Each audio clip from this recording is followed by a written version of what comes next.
Hola chicos, este es el tema de reacciones redox del curso y antes de empezar les recomiendo que tengan a la mano su libreta, lápiz, tabla periódica, tabla de iones poliatómicos, tabla de números de oxidación. Todas las tablas que hemos utilizado a lo largo del curso van a ser de utilidad, puesto que vamos a tratar de cubrir muchos objetivos para este tema, como identificar reacciones redox en la vida cotidiana, las reacciones de oxidación y reducción, los pasos para identificar sustancias que se oxidan y reducen, reglas para asignar números de oxidación, agente oxidante, agente reductor. Así que empezamos. Ok, yo creo que todos hemos visto este ejemplo en la vida cotidiana, el de un fierro que se oxida, un fierro oxidado. En realidad puede ser cualquier metal. La oxidación de metales es un ejemplo de reacciones redox. El clásico ejemplo también es la fruta que partimos, la dejamos un momento a la intemperie, con el aire se oxida. También es un ejemplo de reacción redox, oxidación de frutas. Cuando quemamos un combustible, no importa si es alcohol, gas, madera, carbón, etc., la combustión en general también es una reacción redox. E incluso cuando comes carbohidratos, bueno, los digieres hasta convertirlos a glucosa y esta se oxida para generar la energía que necesitas para tus actividades diarias, ¿no? Que es la respiración celular. ¿Ok? El oxígeno lo inhalas, oxida la glucosa y bueno, ya sabemos que se produce CO2 y agua cuando exhalas. Todos estos son ejemplos cotidianos de reacciones redox. ¿Pero qué son las reacciones redox?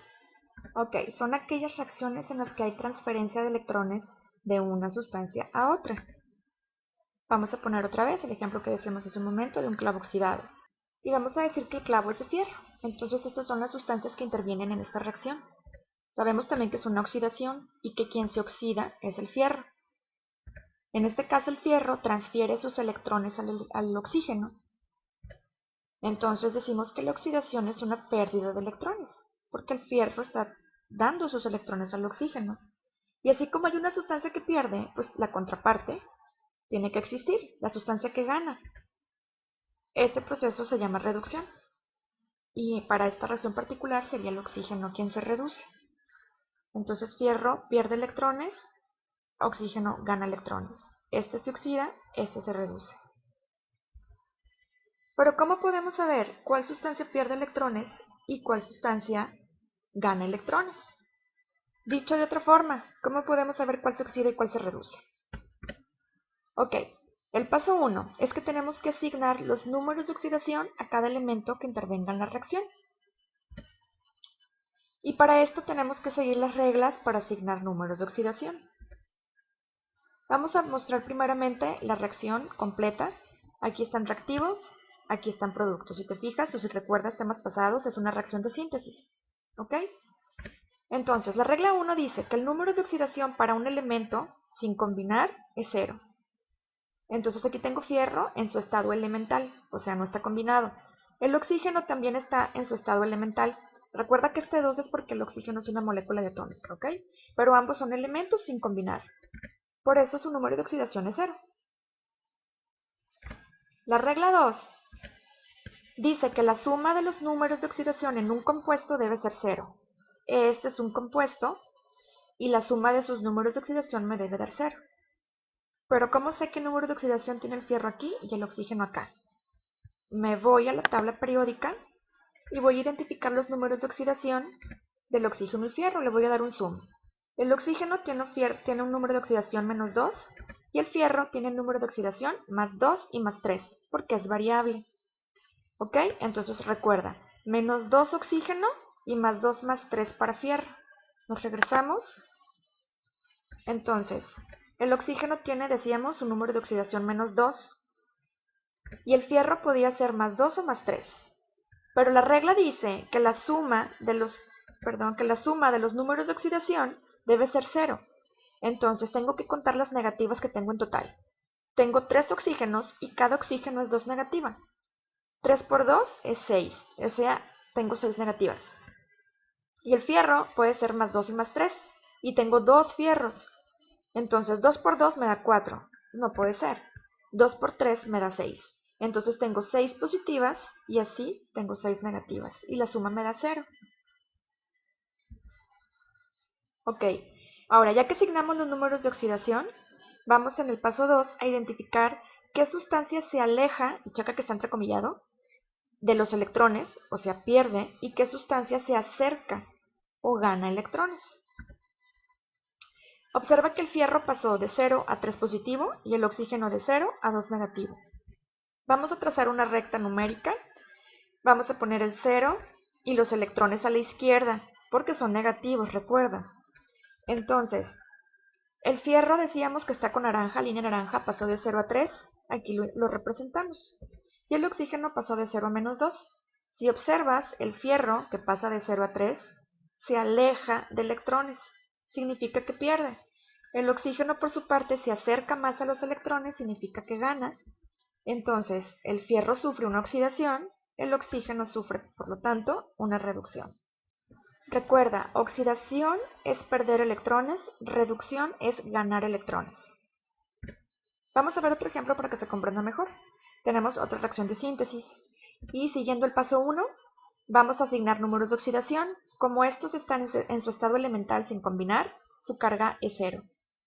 Ahora, para asignarla el número de oxidación de cada uno de estos elementos, vamos a revisar nuevamente la tabla periódica y vamos a buscar los números de oxidación de azufre y cobre y vamos a darle zoom.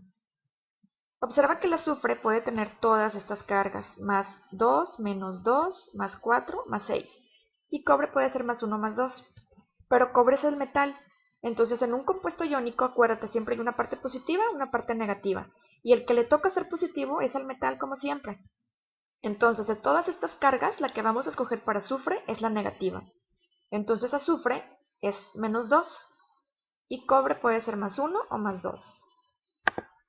Nos regresamos y ponemos la carga del azufre, la única negativa que tiene es menos 2. Y el cobre podría ser más 1 y más 2. Entonces, recuerda que la suma debe dar 0. Si tengo dos negativas, tengo que tener dos positivas y nada más tengo un solo cobre. Entonces, tiene que ser forzosamente cobre 2. Ya asigné todas las cargas o todos los números de oxidación. Ahora en el paso 2 tengo que identificar qué sustancia se aleja y qué sustancia se acerca a los electrones. Observa que el cobre pasó de 0 a 2 positivo y el azufre pasó de 0 a 2 negativo. Voy a representar esto en la recta nuevamente para que se entienda mejor, no tienes que hacerlo. Entonces, cobre decíamos pasó de 0 a 2, azufre pasó de 0 a menos 2. Cobre es quien se aleja de los electrones, en este caso, y azufre es quien se acerca a los electrones. Cobre sufre una oxidación y azufre una reducción. Uno pierde, otro gana. Ok, ahora vamos a recordar la definición de reacción redox. Decíamos que son las reacciones en las que hay transferencia de electrones de una sustancia a otra. En este caso, de cobre a azufre, porque este pierde, este gana. ¿Ok? Pero el azufre pudo ganar electrones gracias a que el cobre los perdió.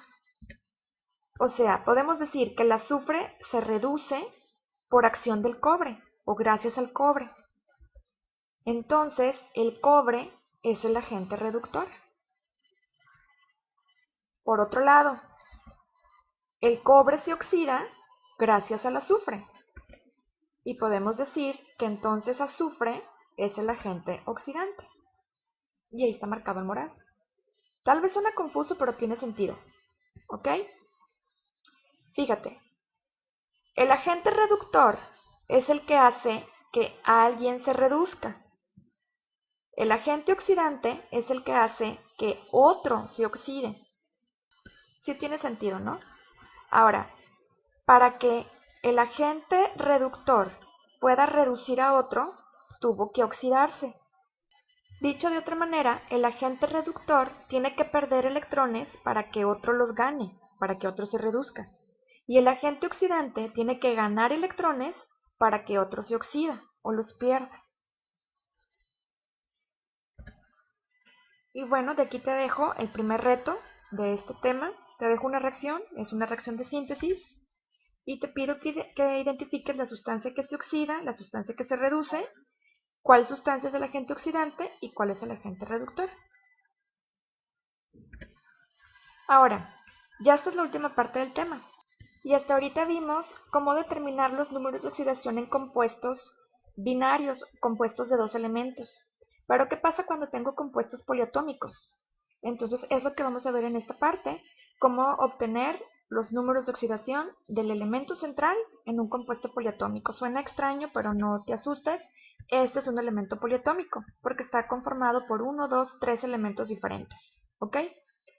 Y vamos a hacerlo de la misma manera que con los binarios.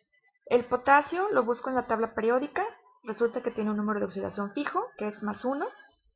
El oxígeno ya habíamos visto que es menos 2. Y los asigno. Ahora, ¿qué con el átomo central? Es el que está en medio, ¿ok? Potasio, nitrógeno, oxígeno, ese es el central. El nitrógeno puede tener todos estos números de oxidación. Puede ser más 2, más 3, menos 3, más 4, más 5. ¿Cómo sé cuál de todos es? Ok, recuerda la regla. La suma de números de oxidación en un compuesto debe darme 0. Entonces voy a empezar a contarlos en total. Tengo 3 oxígenos y cada oxígeno es 2 negativo. Entonces, negativas en total tengo 6. Las multiplico, recuerda. Tengo 6 negativas. Tengo una positiva que es del potasio. Entonces, es lógico que para que todo esto me dé 0, el nitrógeno tiene que tener un número positivo. Entonces, ¿qué número sumado con 1 me va a dar 6 positivas? Pues 5, que está aquí. Entonces, 5 es la carga del nitrógeno. 5 y 1, 6. Y las 6 negativas, cuando sumo, me da 0. Una forma alternativa es usando la tabla de iones poliatómicos. Aquí te pongo el extracto, donde aparece nada más nitrato, y es NO3. Y la carga es 1 negativo, así como está aquí. Esto sale en tu tabla de iones poliatómicos. Entonces, cuando yo sumo estos dos, no me va a dar 0, porque esto no es un compuesto, es un ion que tiene carga 1 menos. Entonces, yo sé que el oxígeno es 2 negativo. Tengo que buscar el número del nitrógeno que sumado con todas las negativas que hay en total, que en este caso son 6, porque el 3 no está fuera del paréntesis, el 3 nada más le corresponde al oxígeno. Entonces tengo que encontrar cuántas positivas necesito para que sumadas con 6 negativas el resultado sea este que está aquí, que es 1 negativo, y ese número es 5. ¿Ok? No te confundas. Si voy a considerarlo como todo un compuesto, la suma sí me tiene que dar 0. Si lo voy a analizar como un ion, la suma me tiene que dar la carga que tenga el ion. Y tú escoges el método que te parezca más sencillo. Y te dejo el reto 2. Te dejo una reacción. Si observas, es una reacción de sustitución simple, porque la plata reemplaza el cobre. ¿Sí? Sulfato estaba con cobre, ahora sulfato está con plata, y el que quedó solo fue cobre, fue reemplazado, ¿ok? O desplazado. Y lo que te voy a pedir para esta reacción es que determines los números de oxidación de cada elemento, ¿sí?, que interviene en la reacción, tanto en reactivos como en productos, y que identifiques la sustancia que se oxida y la sustancia que se reduce. Yo sé que está un poco compleja, pero por eso es un reto. Y finalmente te dejo este mapa para que tú lo completes como la fundamentación del tema que acabas de revisar, y no me queda más que agradecerte por tu paciencia y atención.